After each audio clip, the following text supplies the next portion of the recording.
पिंपरी चिंचवडच्या संत तुकाराम नगरमधील डी.वाय. पाटील विद्यापीठ परिसरात गर्ल्स हॉस्टेल बाहेर ठेवलेल्या एका मोठ्या गिफ्ट बॉक्समुळे काही काळ खळबळ उडाली. राजे राजेश्वरी गर्ल्स हॉस्टेलच्या गेटवर 8:15च्या सुमारास हा गिफ्ट बॉक्स ठेवलेला आढळला. बॉक्सचा आकार मोठा असल्यानं आणि तो नेमका कोणी ठेवला याची माहिती नसल्यानं सुरक्षा रक्षकाला संशय आला.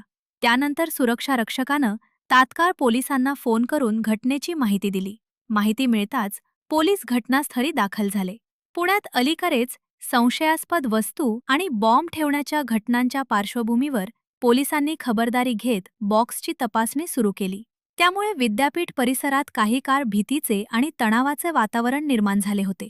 तपासणीनंतर पोलिसांनी बॉक्स उघडला असता त्यामध्ये कोणतीही धोकादायक वस्तू नसून एक टेडी बियर असल्याचं स्पष्ट झाले. त्यानंतर उपस्थित विद्यार्थी, कर्मचारी आणि सुरक्षा रक्षकांनी सुटकेचा निश्वास सोडला. दरम्यान हा गिफ्ट बॉक्स कोणी आणि कोणासाठी ठेवला होता याबाबत अधिक माहिती घेतली जात आहे.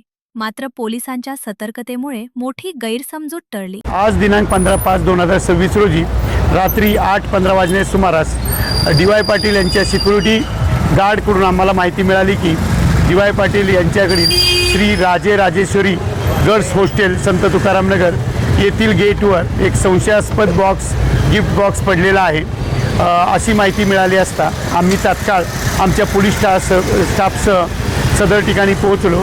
सदर ठिकाणची पाहणी केली असता श्री राजे राजेश्वरी गर्ल्स हॉस्टेलच्या मेन गेटच्या बाजूला एक गिफ्ट बॉक्स साधारण 2 बाय 2 फूट चौरस आकाराचा मोठ्या स्वरूपातला गिफ्ट बॉक्स आढळून आला.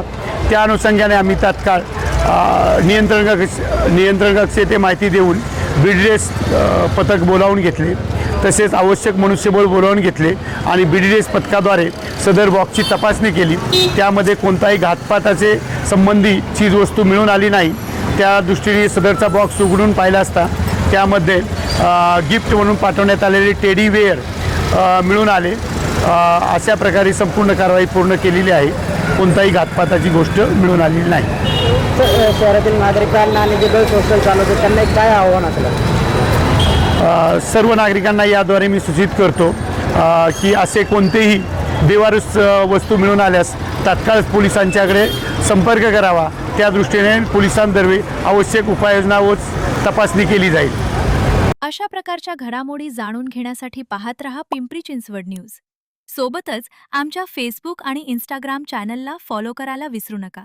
तसेच यूट्यूब चॅनलला आत्ताच सबस्क्राईब करा.